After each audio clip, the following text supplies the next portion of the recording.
నమస్తే folks, welcome to my channel. Folks, స్వచ్ఛమైన బంగారం కూడా ఒక పరిపూర్ణ ఆకారం పొందాలంటే కాలక తప్పదు, కరగక తప్పదు, నలగక తప్పదు, దెబ్బలు కూడా తప్పవు. మనిషి కూడా జీవితంలో ఒక స్థానం పొందాలంటే రకరకాల బాధలు, ఒడిదొడుకులు తప్పవు. అసలు నేను ఈ మాట చెప్పడానికి గల కారణం Malayali super star Prithviraj Sukumaran. Malayalam star hero Prithviraj గురించి తెలుగు వారికి పరిచయం చేయాల్సిన అవసరం లేదు. తెలుగులో డైరెక్ట్ గా సినిమాలు చేయకపోయినా డబ్బింగ్ సినిమాలతో తెలుగు వారికి దగ్గరయ్యాడు. హీరోగానే కాకుండా డైరెక్టర్ గా, నిర్మాతగా ఎన్నో మంచి సినిమాలను ప్రేక్షకులకి అందించాడు. ఇక సలార్ సినిమాతో పాన్ ఇండియా లెవెల్లో ప్రభాస్ తో కలిసి పోటీగా నటించి మంచి గుర్తింపును పొందాడు. ఇదిలా ఉంటే సలార్ మూవీకి సంబంధించిన ఒక ప్రమోషనల్ ఇంటర్వ్యూలో పృథ్వీరాజ్ ప్రభాస్ గురించి ఆసక్తికరమైన వ్యాఖ్యలను చేశాడు. రాజమౌళి పృథ్వీరాజ్ తో మీకు ప్రభాస్ లో నచ్చనిది ఏంటి అని అడగగా అందుకు పృథ్వీరాజ్, ప్రభాస్ తో ఉంటే డైట్ చేయలేము, ఒకవేళ మనకేదైనా నచ్చింది అని చెప్తే నెక్స్ట్ మినిటే అది మన రూమ్ లో ఉంటుంది. ఇక ఒక రోజు నా 9 ఏళ్ల కూతురుతో సెట్ కు వెళ్ళాను. అక్కడ ప్రభాస్ నా కూతుర్ని నీకు ఏమిష్టమని అడిగాడు. తను చిన్నపిల్ల కాబట్టి తనకి నచ్చినవి మొత్తం 20 ఐటమ్స్ కి పైగా చెప్పింది. అంతే, ఆ రోజు రాత్రి ఆ ఫుడ్ పెట్టడానికి నాకు ఇంకొక రూమ్ కావాల్సి వచ్చింది. ఇక మా ఇంట్లో ఉండేది ముగ్గురమే. ఆ ఫుడ్ చూస్తే ఎంతమంది ఇంటికి వస్తున్నారో అన్నట్టుంది. కానీ అతను మాత్రం ఒక చిన్న బౌల్లో అన్నం పప్పు వేసుకొని తింటాడు. ఇక ఇది ఒక్కటే కాదు, నాకు కార్లంటే చాలా ఇష్టం. ఒకరోజు ప్రభాస్ తో చాలా రోజులైంది డ్రైవ్ కు వెళ్ళి అని చెప్పడంతో వెంటనే తన ల్యాంబోర్గిని కార్ని తెప్పించి నాకిస్తూ కొన్ని రోజులు నీ దగ్గరే ఉంచుకో అన్నాడు. అతని ఎఫెక్షన్ ని చూసి ఇతనికి ఏమైనా పిచ్చా అని అనుకున్నాను. నిజంగానే ప్రభాస్ చాలా డేంజరస్ పర్సన్ అని పృథ్వీరాజ్ చెప్పుకొచ్చాడు. అసలు పృథ్వీరాజ్ మీరా జాస్మిన్ తో పెళ్లి దాకా వెళ్లి ఆగిపోవడానికి గల కారణాలేంటి? కావ్యమాధవన్ కి పృథ్వీరాజ్ కి ఉన్న సంబంధం ఏంటి? మమ్ముట్టి, మోహన్ లాల్ తో పృథ్వీరాజ్ కున్న గొడవ ఏంటి? తనే సొంతంగా ప్రొడక్షన్ హౌస్ ని ఎందుకు స్టార్ట్ చేశాడు అనే నమ్మలేని నిజాల్ని ఈ వీడియోలో చెప్పడానికి నేను ప్రయత్నిస్తాను. మీరు మాత్రం ఈ వీడియోని పూర్తిగా చూడండి.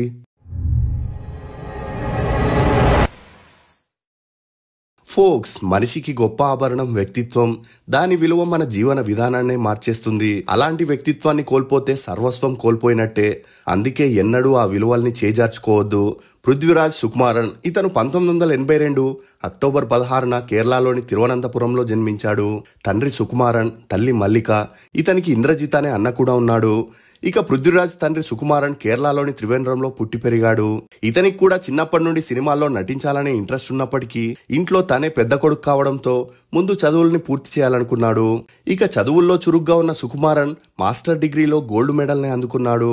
దీంతో ఇతనికి గవర్నమెంట్ కాలేజీలో 1972లో లెక్చరర్ గా జాబ్ దొరికింది. ఇక పని నిమిత్తం తమిళనాడులోని నాగర్కోయిల్లో గవర్నమెంట్ కాలేజీలో జాబ్ చేస్తూ సినిమాల మీదున్న మక్కువతో హాలిడేస్ ఉన్నప్పుడు మద్రాస్ కు వెళ్లి ఏదైనా సినిమా ఆడిషన్ ఉంటే పాల్గొనేవాడు. ఇక ఇదిలా ఉన్నప్పుడే ఎంటీ వాసు నాయర్ డైరెక్షన్ లో నిర్మలం అనే మూవీలో ఆర్టిస్టుల కోసం ఆడిషన్ నిర్వహించారని తెలుసుకొని సుకుమారన్ ఆ ఆడిషన్ లో పాల్గొనగా ఆ మూవీలో సెకండ్ హీరోగా సెలెక్ట్ అవ్వడం జరిగింది. ఇక ఈ మూవీ 1973లో రిలీజ్ అయి ఆ ఫిలిం కి 2 నేషనల్ అవార్డ్స్ తో పాటు 4 కేరళ అవార్డ్స్ కూడా అందుకుంది. కానీ ఆ మూవీ తర్వాత 1 year ట్రై చేసిన సుకుమారన్ కి ఛాన్సులు రాకపోయేసరికి సినిమా ఫీల్డ్ తనకి అచ్చు రావట్లేదని మళ్ళీ లెక్చరర్ జాబ్ ని కంటిన్యూ చేయాలని డిసైడ్ అయ్యాడు. కానీ ఒకసారి రుచి చూసిన నాలుక అదే రుచి కావాలన్నట్టు తను సినిమాల్ని వదలాలనుకున్నా తన మనసు మాత్రం వదలలేకపోవడంతో మళ్ళీ హాలిడేస్ ఉన్నప్పుడు మద్రాస్ కి వెళ్లి ఛాన్స్ల కోసం ట్రై చేయగా నీల కన్నుగల్ అనే మూవీలో సపోర్టింగ్ రోల్ చేసే ఛాన్స్ వచ్చింది. ఇక అలా వచ్చిన అవకాశాన్ని వదులుకోకూడదని ఆ మూవీలో క్యారెక్టర్ ఆర్టిస్ట్ గా చేశాడు.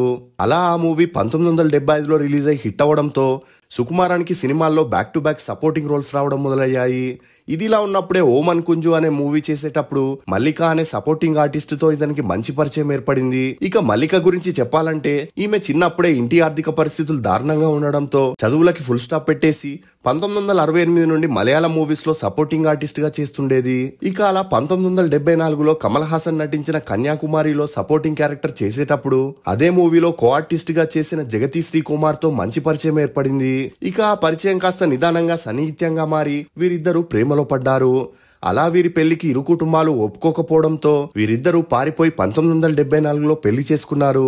ఇక ఆ పెళ్లి తర్వాత ఆర్థిక ఇబ్బందులు తలెత్తడంతో మల్లిక మళ్ళీ సినిమాల్లో నటించాల్సి వచ్చింది. ఇక అలా నటించేటప్పుడే ఓమన్ కుంజు అనే మూవీలో మల్లిక తనతో యాక్ట్ చేస్తున్న సుకుమారన్ని కలవడం, అతను ఇంగ్లీష్ లెక్చరర్ గా పనిచేస్తూ సినిమాల్లో యాక్ట్ చేస్తుండడం తెలుసుకొని తన దగ్గర ఇంగ్లీష్ నేర్చుకునే సాకుతో అతనితో మంచి ఫ్రెండ్షిప్ ని పెంచుకుంది. ఇక ఆ పరిచయం సన్నిహిత్యంగా మారి వీరిద్దరూ సెకండ్ హీరోయిన్లుగా ఉత్తరాయణం అనే మూవీలో యాక్ట్ చేసేటప్పుడు మరింత క్లోజ్ గా ఉండడం మొదలెట్టారు. ఇక వీరిద్దరూ క్లోజ్ గా ఉన్న విషయం తెలుసుకున్న మల్లిక భర్త గొడవ చేయడం మొదలెట్టాడు. అయినా అదంతా పట్టించుకోకుండా మల్లిక సుకుమారన్ తో కలిసి బ్యాక్ టు బ్యాక్ సినిమాలను చేస్తుండేది. అలా వీరు సన్నిహిత్యంగా ఉండడం తట్టుకోలేని జగతి శ్రీకుమార్ మల్లికకి 1977లో విడాకులు ఇచ్చేశాడు. దీంతో సుకుమారన్ మల్లికని 1978లో పెద్దలు నొప్పించి గ్రాండ్ గా పెళ్లి చేసుకోవడం జరిగింది. ఇక ఆ పెళ్లి తర్వాత సుకుమారన్ మల్లికని సినిమాల్లో నటించకూడదని ఆపేశాడు. అలా వీరిద్దరి అన్యోన్య సంసారానికి గుర్తుగా 1979లో ఇంద్రజిత్ అనే కొడుకు, 1982లో పృథ్వీరాజ్ అనే రెండో కొడుకు జన్మించాడు. ఇక ఇదిలా ఉంటే 1980 తర్వాత సుకుమారన్ మలయాళం ఇండస్ట్రీలో బిజియెస్ట్ ఆర్టిస్ట్ గా మారి సంవత్సరంలో 30 నుండి 40 సినిమాలు చేయడంతో లెక్చరర్ గా జాబ్ ని వదిలేసి పూర్తిగా సినిమాల్లో చేయడం మొదలెట్టాడు. ఇక సుకుమారన్ కి తన పెద్ద కొడుకైన ఇంద్రజిత్ ని మలయాళంలో హీరోగా చేయాలని ఇంట్రెస్ట్ చాలా ఉండేది. అందుకోసం సుకుమారన్ ప్రొడ్యూసర్ గా మోహన్ లాల్ ని హీరోగా పెట్టుకొని చేసిన పడేయాని అనే మూవీలో మోహన్ లాల్ చిన్నప్పటి క్యారెక్టర్ ని తన పెద్ద కొడుకైన ఇంద్రజిత్ తో చేపించడంతో చైల్డ్ ఆర్టిస్ట్ గా 1986లో ఇండస్ట్రీకి ఎంట్రీ ఇచ్చాడు. ఇక మరోవైపు పృథ్వీరాజ్ కి సినిమాల్లో నటించాలనే ఇంట్రెస్ట్ ఉన్నా చిన్నప్పటి నుండి చాలా సిగ్గు భయపడే స్వభావం ఉండడంతో తన తండ్రి పృథ్వీరాజ్ ని ఎంకరేజ్ చేసేవాడు కాదు. ఇక ఇదిలా ఉంటే పృథ్వీరాజ్ తన స్కూలింగ్ ని చెన్నైలోని శ్రీని వేలంకని సీనియర్ సెకండరీ స్కూల్లో చదివాడు. ఇక అలా అన్ని బాగానే సాగుతున్న సమయంలో సుకుమారన్ కి 1997 జూన్ 16న హార్ట్ అటాక్ రావడంతో తన 49వ ఏటకి మరణించాడు. ఇక అదే సమయంలో పృథ్వీరాజ్ 10th చదువుతున్నాడు. ఇక అలా సుకుమారన్ హఠాత్ మరణంతో ఇంటి బాధ్యతలన్నీ మల్లిక మీదే పడ్డాయి. ఇక అదే సమయంలో మలయాళం ఇండస్ట్రీ చెన్నై నుండి త్రివేంద్రంకి షిఫ్ట్ అవ్వడంతో పృథ్వీరాజ్ ఫ్యామిలీ కూడా త్రివేంద్రంకి వెళ్లిపోవడం జరిగింది. అలా మల్లిక సినిమాల్లో మదర్ క్యారెక్టర్స్ చేయడంతో తన సెకండ్ ఇన్నింగ్స్ ని స్టార్ట్ చేసింది. ఇక భర్త ఆశ ప్రకారం తన పెద్ద కొడుకైన ఇంద్రజిత్ ని హీరోగా చేయాలని ట్రై చేయగా అతనికి మెయిన్ హీరోగా కాకుండా సెకండ్ హీరోగా ఛాన్సులు రావడంతో జయసూర్య ఫస్ట్ హీరోగా నటించిన ఓం పెన్ను ఉరియడప్పాయన్ అనే మూవీ ద్వారా సెకండ్ హీరోగా 2002లో ఇంద్రజిత్ సినీ అరంగేట్రం చేశాడు. అలా ఈ మూవీ రిలీజ్ అయి హిట్ అవ్వడంతో సెకండ్ హీరోగా మరియు సపోర్టింగ్ ఆర్టిస్ట్ గానే అవకాశాలు వచ్చేవి. ఇక అలా మీష మాధవన్, పట్టాలం అనే మూవీస్ చేస్తూ మధ్యలో హీరోగా మిల్లి రాడిలుం అనే మూవీ చేయగా అది కూడా రిలీజ్ అయి ఫ్లాప్ అయింది. దీంతో అప్పటి నుండి ఇంద్రజిత్ సపోర్టింగ్ ఆర్టిస్ట్ గా చేయడం మొదలెట్టాడు. ఇక ఇదిలా ఉంటే సీరియల్ ఆర్టిస్ట్ మరియు మూవీస్ లో సపోర్టింగ్ క్యారెక్టర్ చేసే పూర్ణిమా మోహన్ ని ప్రేమించి 2002లో ఇంద్రజిత్ ఆమెను పెళ్లి చేసుకున్నాడు. అలా వీరిద్దరి అన్యోన్య సంసారానికి గుర్తుగా ఇద్దరు అమ్మాయిలు కూడా జన్మించారు. ఇక ఇదిలా ఉంటే పృథ్వీరాజ్ తన ఇంటర్ కంప్లీట్ అవ్వగానే డిగ్రీ చదవడానికి ఆస్ట్రేలియాలోని యూనివర్సిటీ ఆఫ్ తస్మానియాలో చేరాడు. ఇక పృథ్వీరాజ్ డిగ్రీ ఫస్ట్ ఇయర్ పూర్తవగానే హాలిడేస్ లో కేరళకి రావడం, అప్పటికే తన అన్న ఇంద్రజిత్ సినీ కెరియర్ తగ్గుతూ రావడంతో పృథ్వీరాజ్ హీరోగా తన లక్ ని పరీక్షించుకోవాలనుకున్నాడు. ఇక ఇదిలా ఉంటే డైరెక్టర్ ఫాజిల్ ఒక రొమాంటిక్ మూవీని ప్లాన్ చేస్తూ అందులోని ఆర్టిస్టుల కోసం ఆడిషన్ ని నిర్వహించారని తెలుసుకున్న పృథ్వీరాజ్ ఆ ఆడిషన్ లో పాల్గొనగా ఇతని లుక్స్ రొమాంటిక్ మూవీలో సెట్ అవ్వకపోవడంతో డైరెక్టర్ ఫాజిల్ తన ఫ్రెండ్ అయిన రంజిత్ బాలకృష్ణ ఒక మూవీ చేస్తున్నాడని తెలుసుకొని పృథ్వీరాజ్ ని ఆ మూవీకి రికమెండ్ చేయడం జరిగింది. ఇక డైరెక్టర్ రంజిత్ ఆ మూవీ కోసం పృథ్వీరాజ్ కి స్క్రీన్ టెస్ట్ చేయగా ఆ మూవీకి తన లుక్స్ బాగా సెట్ అవడంతో 2002లో నందనం అనే మూవీలో హీరోగా సెలెక్ట్ అయ్యాడు. ఇక ఆ మూవీకి ముందుగా మీరా జాస్మిన్ హీరోయిన్ గా ఫిక్స్ చేయగా కొన్ని క్లాషెస్ వల్ల నవ్య నాయర్ ని రీప్లేస్ చేయడం జరిగింది. అలా నందనం మూవీ 2002 డిసెంబర్ 20న రిలీజ్ అయి సూపర్ డూపర్ హిట్ అవడంతో పాటు పృథ్వీరాజ్ బెస్ట్ యాక్టర్ గా కేరళ స్టేట్ అవార్డ్ ని అందుకోవడం జరిగింది. ఇక ఎప్పుడైతే పృథ్వీరాజ్ నటించిన మొదటి మూవీ హిట్ అయిందో అప్పటి నుండి ఇతనికి అవకాశాలు వెతుక్కుంటూ రావడం మొదలయ్యాయి. దీంతో తన చదువులకి ఫుల్ స్టాప్ పెట్టేసి పృథ్వీరాజ్ సినిమాల వైపు దృష్టి పెట్టాడు. అలా ఆ తర్వాత నక్షత్ర కన్నుల రాజకుమారన్, అవనుందర్ రాజకుమారి, స్టాప్ వైలెన్స్ అనే మూవీ చేయగా ఈ మూవీస్ కూడా రిలీజ్ అయి హిట్ అవడంతో పృథ్వీరాజ్ ప్రామిసింగ్ హీరోగా పేరు తెచ్చుకున్నాడు. ఇక ఇదిలా ఉంటే నందనం మూవీలో హీరోయిన్ గా చేసిన నవ్య నాయర్ తో మంచి పరిచయం ఏర్పడి ఆ పరిచయం కాస్త నిదానంగా సన్నిహిత్యంగా మారి వీరిద్దరూ క్లోజ్ గా ఉంటూ వెల్లితిరై, అమ్మకిలా కూడు అనే మూవీస్ చేయడం జరిగింది. కానీ నవ్య నాయర్ కి అదే సమయంలో స్టార్ హీరోగా దూసుకుపోతున్న దిలీప్ తో సన్నిహిత్యం ఏర్పడి అతను ఈమెకు తన మూవీస్ లో ఛాన్స్ ఇవ్వడంతో ప్రామిసింగ్ హీరోగా ఉన్న పృథ్వీరాజ్ తో ఉన్న లవ్ స్టోరీకి ఫుల్ స్టాప్ పెట్టేసింది. అయినా ఇదంతా పట్టించుకొని పృథ్వీరాజ్ స్వప్నకుడు అనే మూవీ చేసేటప్పుడు మీరా జాస్మిన్ ని కలవడం, అలా వీరిద్దరికి కొద్ది రోజుల్లోనే మంచి అండర్స్టాండింగ్ వచ్చి డేట్ చేస్తూ చక్రం అనే మూవీ చేయడంతో వీరిద్దరూ పెళ్లి చేసుకోవాలని డిసైడ్ అయి ఎంగేజ్మెంట్ కూడా చేసుకోవడం జరిగింది. కానీ మీరా జాస్మిన్ కి అదే సమయంలో తెలుగులో అమ్మాయి బాగుంది అనే మూవీ రిలీజ్ అయి హిట్ అవడంతో ఈమెకు కన్నడ, తెలుగులో అవకాశాలు వెతుక్కుంటూ వచ్చాయి. అంతేకాకుండా మీరా జాస్మిన్ పేరు దిలీప్ కుమార్ రవితేజ శివాజీతో వినిపించడంతో పృథ్వీరాజ్ తల్లి మరియు అన్న ఆ తర్వాత పెళ్లికి ఒప్పుకోలేదు.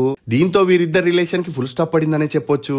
అలా ఆ తర్వాత మీరా జాస్మిన్ రాజేష్ అనే మ్యూజిక్ డైరెక్టర్ తో ప్రేమాయణాన్ని స్టార్ట్ చేసింది. నేను ఆల్రెడీ మీరా జాస్మిన్ గురించి ఒక వీడియో చేశాను, కమెంట్ సెక్షన్ లో లింక్ ఇస్తాను, చూడని వారు ఉంటే చూడండి. ఇక ఇదిలా ఉంటే కావ్య మాధవన్ దిలీప్ తో క్లోజ్ గా ఉంటూ 10 మూవీస్ కి పైగా నటించింది. కానీ లేడీస్ మ్యాన్ అయిన దిలీప్ కావ్య మాధవన్ తో రిలేషన్ లో ఉంటూ ఇటు హీరోయిన్ భావనతో అటు నవ్య నాయర్ తోనూ క్లోజ్ గా ఉండడం తట్టుకోలేని కావ్య మాధవన్ దిలీప్ తో మూవీస్ చేయడం మానేసి కథ అనే మూవీ చేసేటప్పుడు పృథ్వీరాజ్ తో మళ్ళీ మంచి స్నేహాన్ని మెయింటైన్ చేసింది. అలా వీరు కలిసి మదన్ కొల్లి, ఆనందభరణం, క్లాస్మేట్స్, వసంతం, నందియ, కొల్లాపేట రాత్రి అని 12 మూవీస్ లో కలిసి నటించడం జరిగింది. ఇక కావ్య మాధవాన్ని వదులుకోలేక మళ్ళీ దిలీప్ కుమార్ ఈమెకు తన మూవీస్ లో ఆఫర్స్ ఇవ్వడంతో దిలీప్ మీద అమితమైన ప్రేమున్న కావ్య మాధవన్ పృథ్వీరాజ్ తో బ్రేకప్ చేసుకుని మళ్ళీ దిలీప్ తో ప్యాచప్ అయింది. అలా ఆ తర్వాత పృథ్వీరాజ్ పేరు సంవృత, కాదల్ సంధ్య, శరణ్యతో కూడా ఎఫ్ఐఆర్స్ ఉన్నట్లు వార్తలు వినిపించినా అవి ఛాన్స్ల కోసం హీరో హీరోయిన్ల మధ్య ఉండే అండర్స్టాండింగ్ అనే చెప్పొచ్చు. ఇక ఇదిలా ఉన్నప్పుడే సుప్రియ అనే జర్నలిస్ట్ బీబీసీ ఇండియాలో పనిచేస్తుండేది. అలా ఈమెకు మలయాళం ఆర్టిస్టుల ఇంటర్వ్యూస్ ని తీసుకోమని చెప్పగా బాంబేలో ఉన్న సుప్రియకి మలయాళం ఇండస్ట్రీలో ఉన్న వారితో కాంటాక్ట్స్ లేకపోవడంతో తనకి తెలిసిన ఫ్రెండ్స్ ద్వారా పృథ్వీరాజ్ నెంబర్ ని తీసుకుని కాంటాక్ట్ అవ్వడం జరిగింది. అలా ఈమె అతని ఇంటర్వ్యూ కోసం అడగగా ఫ్రీ టైమ్ లో ఈమెను కలిసి పృథ్వీరాజ్ ఇంటర్వ్యూ ఇవ్వడం జరిగింది. అలా అప్పటి నుండి వీరిద్దరూ టచ్ లో ఉంటూ ఫోన్ కాల్స్, మెసేజెస్ చేసుకుంటుండేవారు. ఇక అదే సమయంలో పృథ్వీరాజ్ కి 2010లో హిందీ మూవీ అయిన అయ్యా కోసం హీరోగా ఆఫర్ రావడం జరిగింది. అలా ఆ మూవీ షూటింగ్ ముంబైలో జరిగినన్ని రోజులు పృథ్వీరాజ్ సుప్రియాని కలవడం, వీరిద్దరూ కలిసి పార్టీస్, పబ్స్, రెస్టారెంట్స్ అని వెళ్తుండడంతో మంచి అండర్స్టాండింగ్ పెరిగి వీరిద్దరూ ప్రేమలో పడ్డారు. ఇక పృథ్వీరాజ్ ఇంట్లో పెళ్లి చేసుకోమని ఫోర్స్ చేయడంతో తనకి అన్ని విధాలుగా సుప్రియానే పర్ఫెక్ట్ అని తననే పెళ్లి చేసుకోవాలని పృథ్వీరాజ్ డిసైడ్ అయి ఇరు ఫ్యామిలీలను ఒప్పించి 2011 ఏప్రిల్ 25న సింపుల్ గా పెళ్లి చేసుకోవడం జరిగింది. అలా వీరి అన్యోన్య సంసారానికి గుర్తుగా 2014లో అలంకృత అనే అమ్మాయి కూడా జన్మించింది. ఇక పృథ్వీరాజ్కి 2011 నాటికి స్టార్ హీరోగా పేరు రావడంతో ఉరిమి అనే హిస్టారికల్ డ్రామా మూవీకి ప్రొడ్యూసర్ గా వ్యవహరించడం జరిగింది. అలా అప్పటి నుండి పృథ్వీరాజ్ తన అన్నయ్యకి తను యాక్ట్ చేసే ప్రతి ఒక్క మూవీలోనూ మంచి పాత్రనిస్తూ బిజీగా చేశాడు. ఇక అప్పట్లో మమ్మూటి, మోహన్ లాల్ మూవీస్ రిలీజ్ అయితే పృథ్వీరాజ్ మూవీ కోసం థియేటర్స్ దొరకకపోవడంతో పృథ్వీరాజ్ కోపంతో మీడియా ముందు ఎన్ని రోజులని మీరే మూవీస్ చేసుకుంటూ ఇండస్ట్రీని వెళ్తారు, మాలాంటి వారికి కూడా అవకాశం ఇవ్వాలి, మీరు ఇప్పటికే చాలా మూవీస్ చేశారు, ఇప్పుడు మేము కూడా చేయాలి అని చెప్పడంతో పృథ్వీరాజ్ చాలా నెగిటివిటీని ఫేస్ చేయాల్సి వచ్చింది. ఇక మమ్ముట్టి, మోహన్ లాల్ ఫ్యాన్స్ నుండి ఎక్కువగా నెగిటివిటీ రావడంతో పృథ్వీరాజ్ మీడియా ముందు సారీ అడగడంతో పాటు 2019లో లూసిఫర్ మూవీలో మోహన్ లాల్ ని హీరోగా పెట్టుకొని తన డైరెక్షన్ లో ఆ మూవీ చేయడంతో ఈ గొడవలకి ఫుల్ స్టాప్ పడిందనే చెప్పొచ్చు. అలా ఒకవైపు హీరోగా, ప్రొడ్యూసర్ గా, మరోవైపు డైరెక్టర్ గా బ్యాక్ టు బ్యాక్ మూవీస్ చేస్తూ పృథ్వీరాజ్ ఇప్పుడు సలార్ మూవీతో పాన్ ఇండియాలో మంచి గుర్తింపును తెచ్చుకున్నాడు. ఇక పృథ్వీరాజ్ ఇండస్ట్రీకి వచ్చిన 21 సంవత్సరాల్లో తమిళ్, మలయాళం, హిందీ భాషల్లో హీరోగా, సపోర్టింగ్ ఆర్టిస్ట్ గా 100 సినిమాలకు పైగా యాక్ట్ చేయడం విశేషం. ఇక ఇతని నటనకు గాను ఒక నేషనల్ అవార్డు తో పాటు 3 కేరళ స్టేట్ అవార్డ్స్ ని, ఒక ఫిల్మ్ ఫేర్ అవార్డు ని కూడా అందుకున్నాడు. మీకు పృథ్వీరాజ్ నటించిన సినిమాల్లో ఫేవరెట్ ఏదనేది కమెంట్ సెక్షన్ లో తప్పకుండా తెలియజేయండి. ఫోక్స్, మనసుకి గాయం చేశారని మనుషుల్ని దూరం చేసుకోవడం వలన సమస్యకి పరిష్కారం లభించదు. ఎటువంటి పరిస్థితుల్లో మనతో కఠినంగా మాట్లాడాల్సి వచ్చిందో అని అర్థం చేసుకోగలిగితే 100కి 99 సమస్యలు తీరిపోయినట్టే. ఇది folks Malayalam star hero Prithviraj Sukumaran గురించి కొన్ని నమ్మలేని నిజాలు. ఈ వీడియో మీద మీ అభిప్రాయాన్ని కమెంట్ సెక్షన్ లో తప్పకుండా తెలియజేయండి. For more interesting videos please subscribe to CR voice. Thank you.